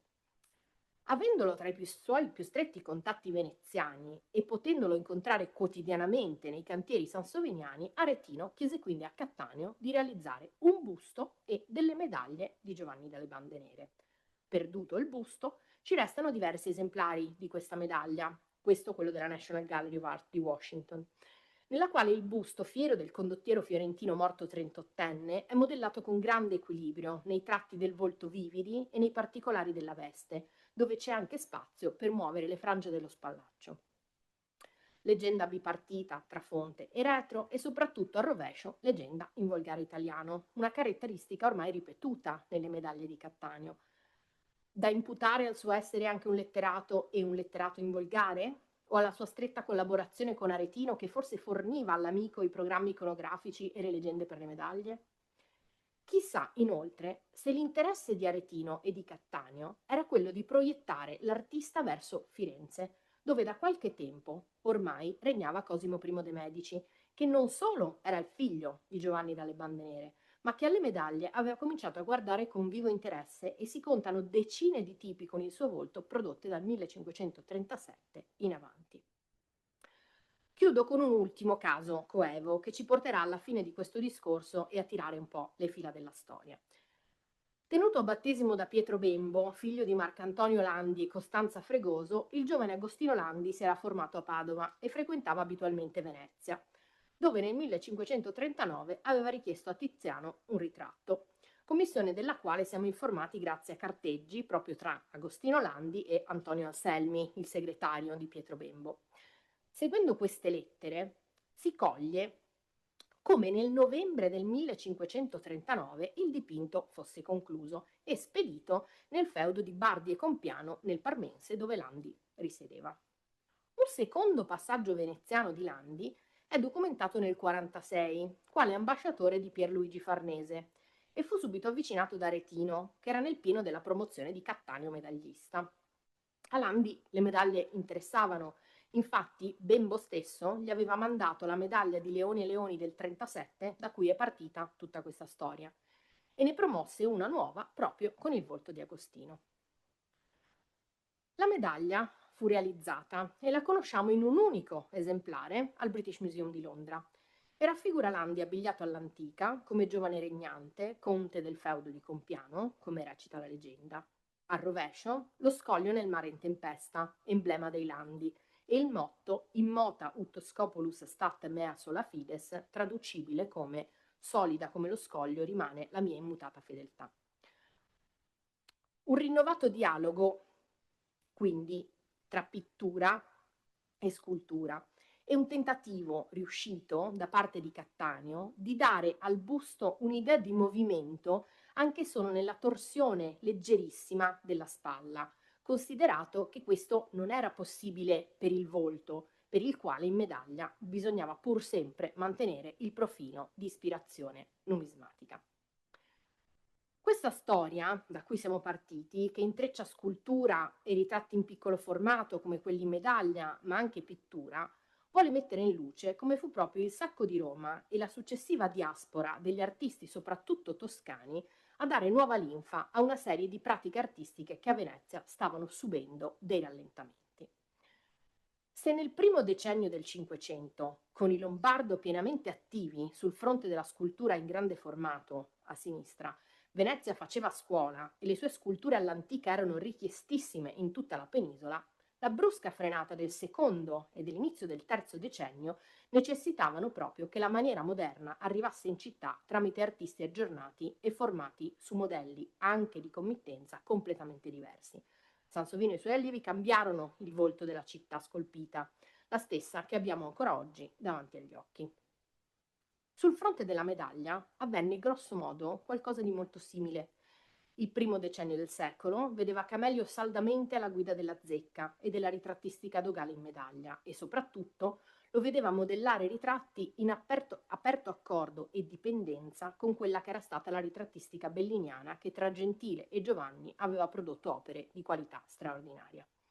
Anche su questo fronte gli anni '20 furono uno stallo e dopo la morte di Camelio nel 27, appunto, ci volle più di un decennio perché la produzione ripartisse.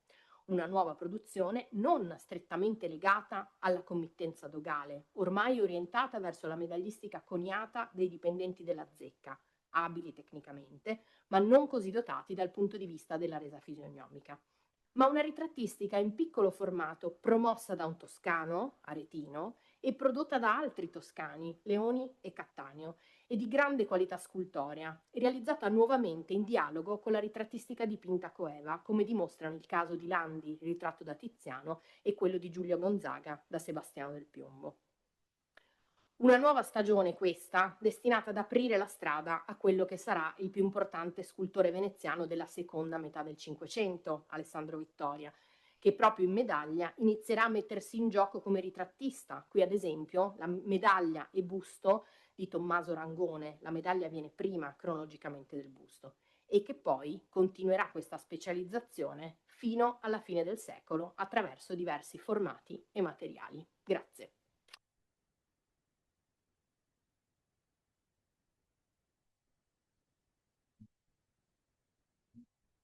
Ringrazio moltissimo Giulia per questo interessante intervento.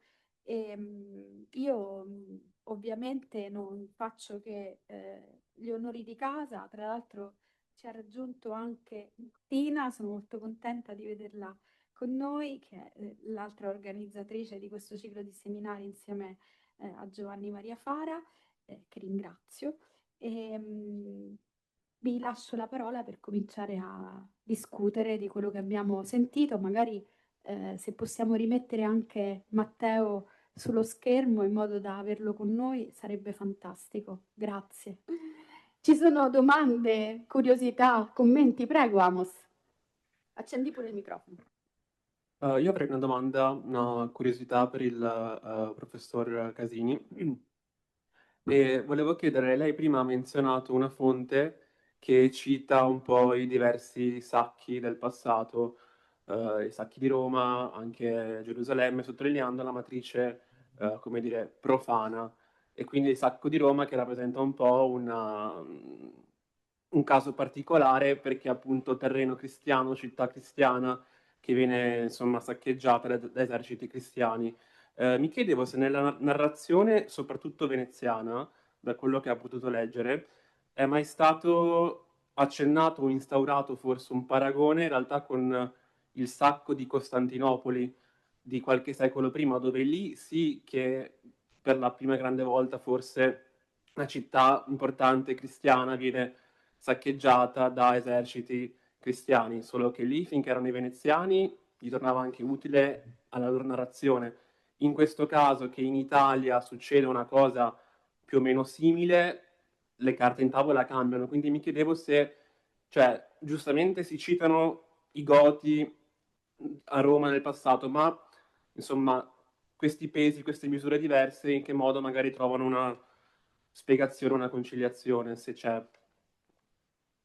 Sì, sì, no, sono due passaggi, ci sono due passaggi effettivamente di un arcivescovo, di un vescovo veneziano che ricordano questi massacri del passato e sono passaggi interessanti, soprattutto appunto quello più esteso dell'arcivescovo, sempre dell'arcivescovo di Zara, e, che appunto, tra l'altro, fra tutto un discorso quasi di giustificazione dei grandi saccheggi del passato. Lui cita in particolare, appunto, abbiamo detto Gerusalemme e i Goti, dicendo erano pagani e quindi c'era anche tutto il fattore religioso e poi lì erano conquiste che stavano facendo di invasioni e quindi era lungo un certo percorso. Cerca anche di costruire una giustificazione a questi sacchi, mentre poi dice naturalmente il sacco di Roma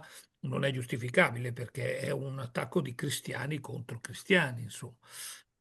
Anche se poi da una visione moderna, chiaramente per i luterani, insomma, era quasi, insomma, il Papa e la Chiesa sono quasi considerati dei eretici, se vogliamo, a questo punto, insomma, c'è molta, veramente molta acredine, no? Ci sono testimonianze che dicono che i luterani vanno nelle case e dicono, trovano dei personaggi o dei preti o delle monache, poi anche dei personaggi che si dichiarano a favore loro, però loro dicono tu sei col Papa, no? Dicono proprio, c'è questa espressione, tu sei col Papa, star col Papa, tu stai col Papa e vengono ammazzati, no? Basta essere in qualche modo associati alla Chiesa e quindi c'è veramente una grande disgrazia. Gerusalemme non esce, scusami, Costantinopoli non esce, grazie, è un'innotazione effettivamente molto interessante.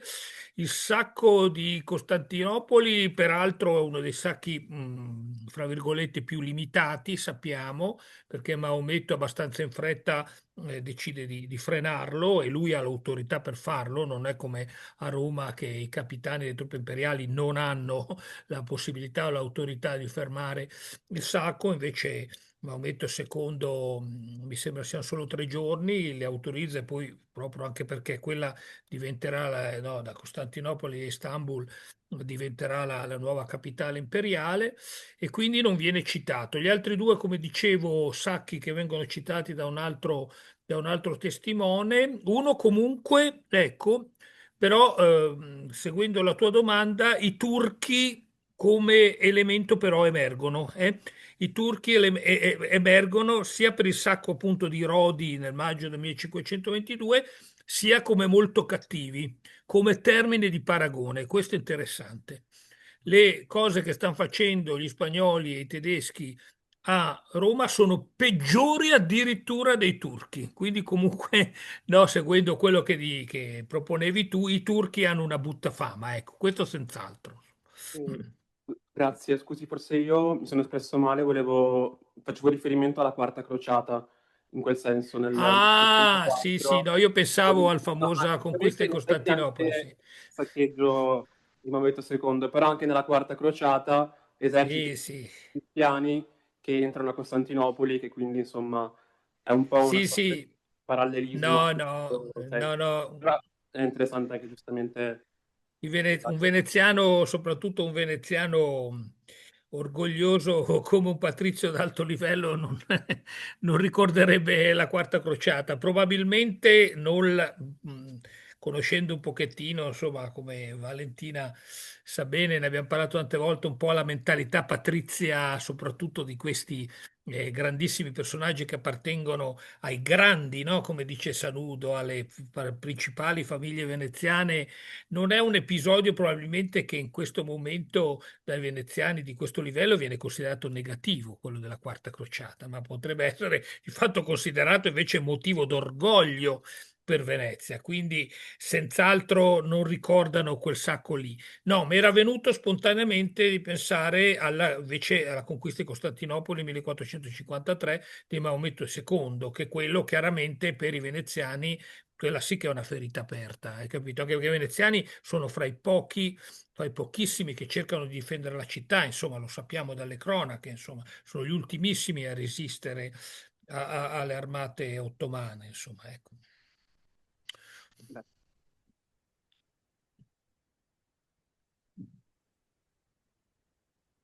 E grazie mille per questi due interventi assolutamente, cioè, interessanti e molto stimolanti. Io avrei una domanda per la dottoressa Zaccariotto e mi chiedevo se nel corso dei suoi studi, delle sue ricerche, si è mai imbattuta in appunto contratti, documenti o fonti che parlassero del rapporto tra Jacopo Sansovino e anche Cattaneo, insomma, e Leoni con tutto quel mondo artigianale veneziano e quindi penso a Caldereri, Fabbri, Gessari e quindi mi chiedo, lavoravano in autonomia oppure, come immagino, si appoggiavano alle fonderie non soltanto veneziane, ma anche padovane, per esempio, specializzate magari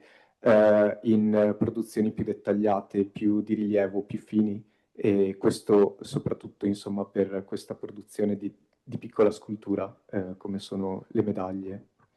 Grazie. Grazie, cioè, grazie mille per la domanda perché effettivamente apre una grossa questione, quella tra quel mondo che è quello racchiuso nelle lettere di Aretino, di committenza e di discussione sui programmi iconografici e quella che è la reale realizzazione delle opere.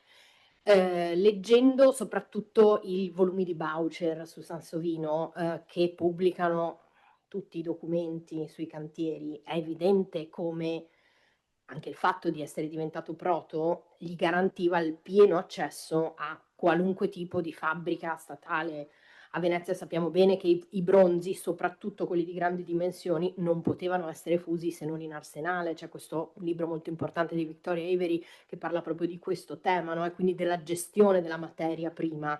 Vero sì che il piccolo formato poteva invece essere fuso in botteghe. Vediamo per esempio il caso delle medaglie stampate direttamente da Marcolini, e stampate significa in realtà pressate tra i due coni d'acciaio, no? Però quello significava avere bronzo, poterlo portare a una temperatura non di fusione, che comunque sono 1300 gradi, non stiamo parlando dello stagno che fonde a 300, no? Quindi portarlo a un'alta temperatura di fusione e poi stamparlo all'interno dei coni. Quindi vuol dire che anche all'interno di una bottega di uno stampatore c'erano tutta una serie di professionalità che erano in grado di gestire queste piccole realizzazioni. Una questione che è ancora tutta da approfondire e mi sono sempre ripromessa di farlo è quella per esempio tra i medaglisti, soprattutto quelli che coniavano, e coloro i quali preparavano i punzoni delle lettere per la stampa, perché spesso si incontrano nei documenti gli stessi nomi.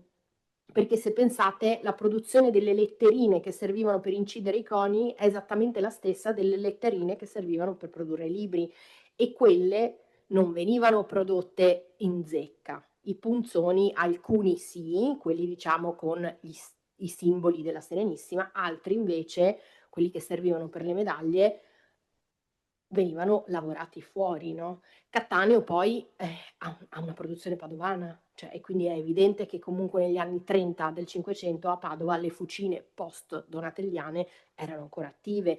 Tutta la produzione di Cattaneo non ve l'ho mostrata, ma Cattaneo è uno di coloro i quali producono una quantità industriale di bronzetti, perché i bronzetti veneziani dal post-Donatello fino a tutto il Cinquecento con Rocca Tagliata e con tutti quegli artisti lì è sterminata, no? E quelli tendenzialmente venivano gestiti appunto dalle botteghe padovane, quindi sì, cioè nel senso c'è un mondo di artisti che non Sansovino, che Aretino nomina, che continuano a tornare, ma c'è un mondo poi in realtà di botteghe che forse queste cose le maneggiavano anche di più, ecco. Grazie.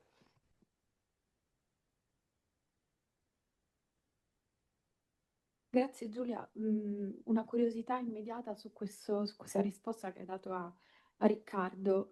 Mi chiedevo, in questo caso, non lo so proprio, questo caso della stampa di una medaglia a opera di uno stampatore è un caso isolato o abbiamo altre testimonianze di stampatori che operano in questo settore? Perché ehm, avendo studiato un po' la prassi di bottega e anche degli stampatori, effettivamente non mi suona così strano che accada questa cosa, e forse è molto più diffusa di quel che crediamo, soprattutto quando si creano questi circuiti virtuosi, no? In cui gravitano, in cui la stamperia non è soltanto una bottega, ma è un'officina in senso, insomma, umanistico del termine, no?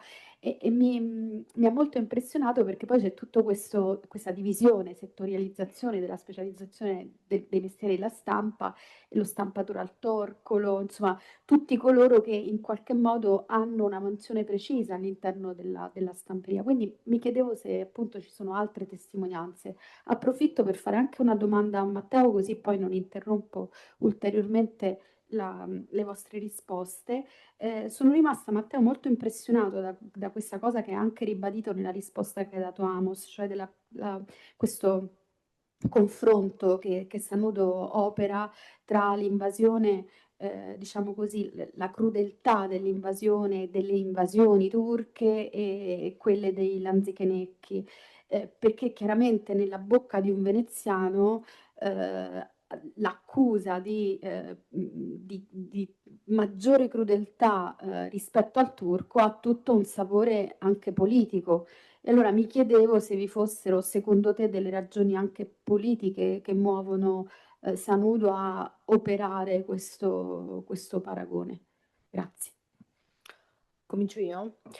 È un tema tutto da costruire questo, nel senso che questo documento che ha pubblicato appunto Walter Cupperi relativamente a questa medaglia che era stata stampata nella bottega di Marcolini perché serviva poi come oggetto promozionale per lettere, è un po' un caso isolato, nel senso che anche durante il mio lavoro sulla biografia di Camelio, cioè è evidente che la medaglistica dogale veniva prodotta in zecca e poteva essere prodotta in zecca e doveva essere prodotta in zecca, perché i coni e i punzoni per le monete da lì non dovevano uscire, c'era un sistema di sicurezza folle, perché cioè, soprattutto alla zecca di Venezia c'era un sistema di sicurezza folle.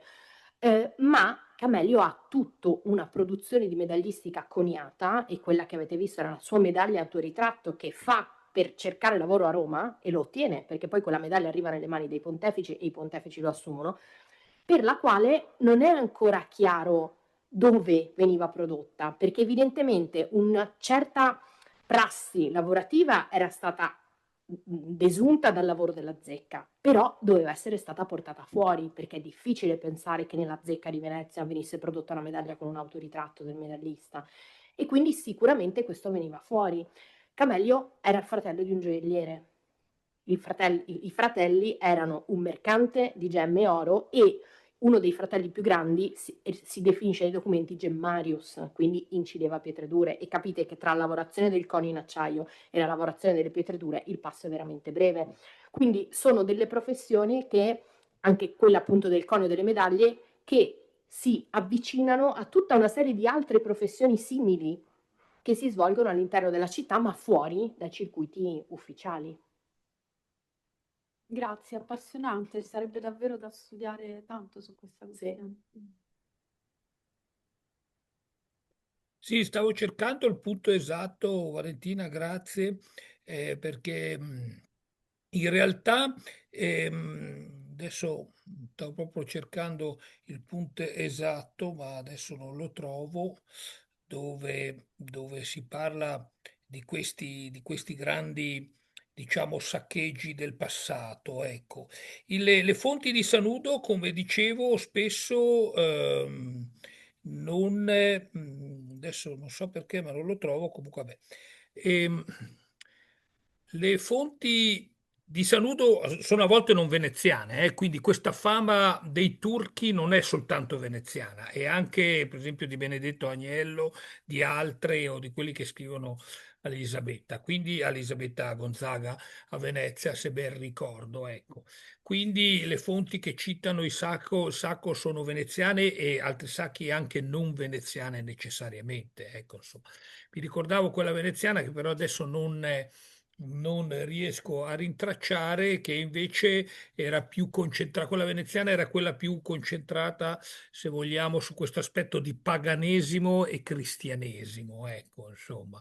Però senz'altro per tutte queste fonti, ti ripeto, ecco, la prima parte, come dicevo, quella che riguarda il sacco, è quella che ha più fonti plurali, diciamo, più fonti che vengono da tutte, anche servitori senza, per esempio, si citano i servitori del Papa che o le trombette, no? I corrieri si chiamano le trombette, che no, sono mandate delle trombette dal Papa, eccetera. Tra l'altro c'è tutta una situazione in cui molti di questi devono passare il Tevere, annegano nel Tevere, ci sono molti servitori del Papa che cercano di raggiungere l'esercito della Lega e muoiono nel frattempo, insomma, ci sono molte situazioni particolari.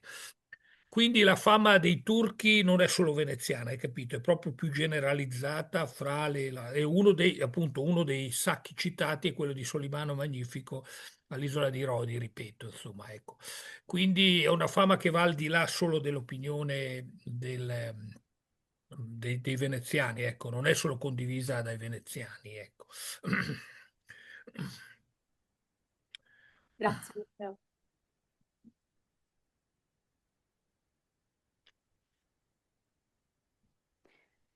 Altre domande? Osservazioni? Prego.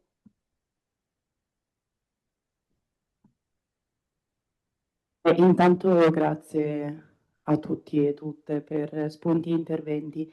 Volevo fare una domanda a Matteo Casini per capire se tra le fonti che lei ha indicato all'inizio del suo intervento ce ne sono alcune che arrivano direttamente da dentro Castel Sant'Angelo, quindi che magari tra cardinali, segretari e vari uffici registrano vari aspetti, dai movimenti del Papa nei mesi in cui sta a Castel Sant'Angelo ai movimenti delle truppe per la difesa dall'assedio degli imperiali ad altre cose. Grazie.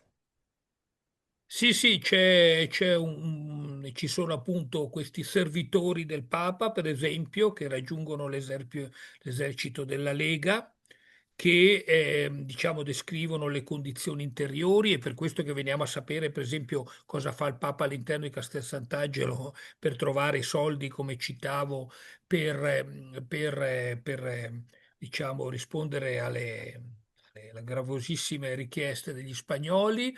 Abbiamo molto importanti a proposito dei veneziani le, le lettere, i dispacci di Francesco Pisani.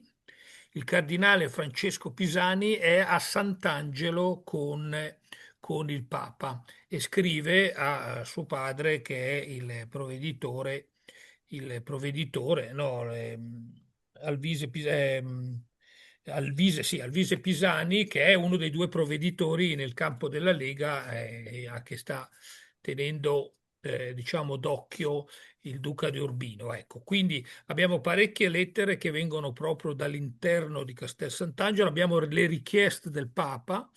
Le richieste del Papa, che ci sono appunto alcune lettere che proprio specificano quelle che sono le richieste del Papa ai comandanti della Lega, e abbiamo proprio descrizioni di quello che manca, cioè per esempio descrivono quanto possono durare, alcuni dicono un mese, 2 mesi, a seconda delle, delle vivande che ancora hanno. A un certo punto il Papa, per cercare questi soldi, si faccia una lettera che descrive tutte le cose che trova, diceva trovare dei forzieri, delle persone. Alcune persone erano riuscite a rifugiarsi a Castel Sant'Angelo portandosi i loro oggetti, insomma, no? Mentre altri li perdono. Per esempio, uno dei cardinali veneziani cerca di entrare a Sant'Angelo, lui ci riesce, forse lo stesso Pisani, però i suoi averi no, i suoi averi sono bloccati fuori da Castel Sant'Angelo e quindi vanno perduti, insomma. Quindi fortunatamente abbiamo molte fonti che ci descrivono quello che succedeva proprio all'interno. Difatti i protagonisti anche al di fuori del castello vengono subito a sapere che cosa succede, per esempio con gli accordi. C'erano ovviamente colloqui quasi giornalieri, e anche nella prima fase, quando i soldati sono ancora fuori, poi a un certo punto si trova un accordo e i soldati spagnoli e anche i lanzichenecchi entrano dentro il castello.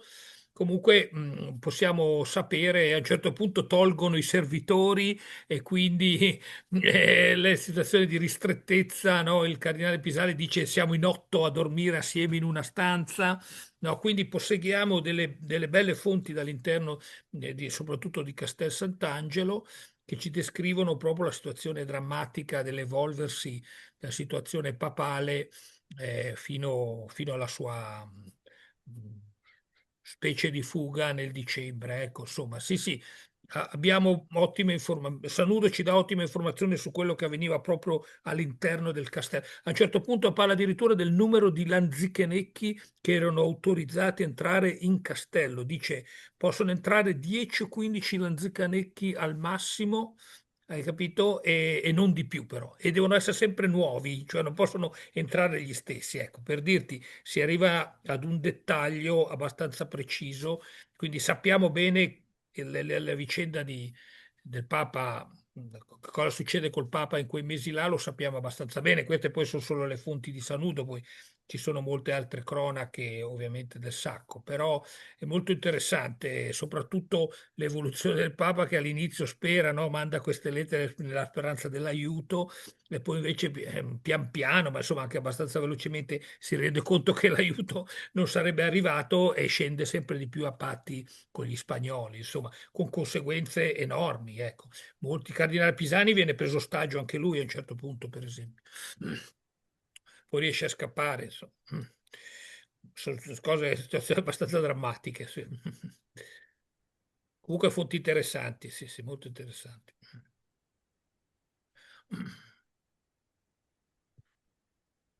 Grazie Matteo. Ci sono altre domande?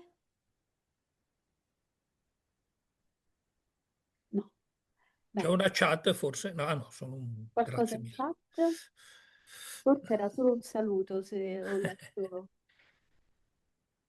Sull'immaginario, Valentina, approfitto di questo momento, voglio dirti, è stato un aspetto molto studiato, molto interessante. C'è anche un famoso articolo sui morti nella battaglia di Agnadello, no? Che sono stati forse visti con una lettera in realtà posteriore dei morti, dei morti che no, sulle battaglie nel Bergamasco durante le guerre d'Italia. Ci sono poi naturalmente tutte le notizie dei mostri, no? O dei parti incredibili che Sanudo riporta. Sanudo riporta anche le famose, no, immagini dei mostri.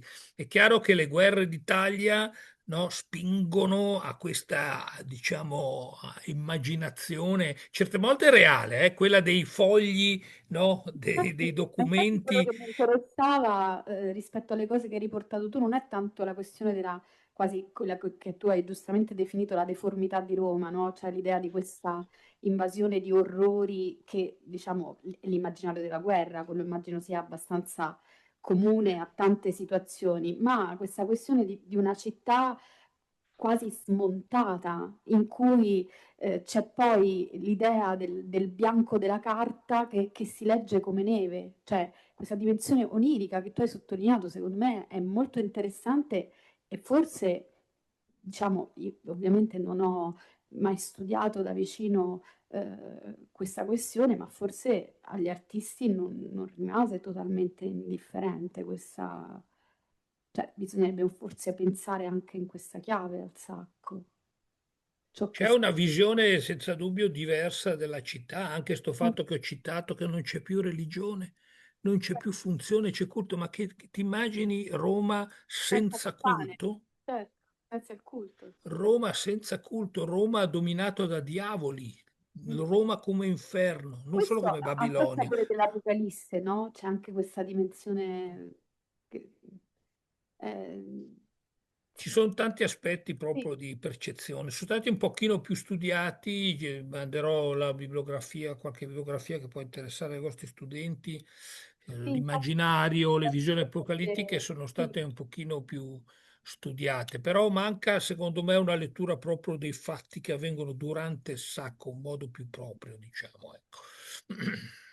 Grazie, grazie veramente a entrambi per questi bellissimi interventi. Io non mi resta che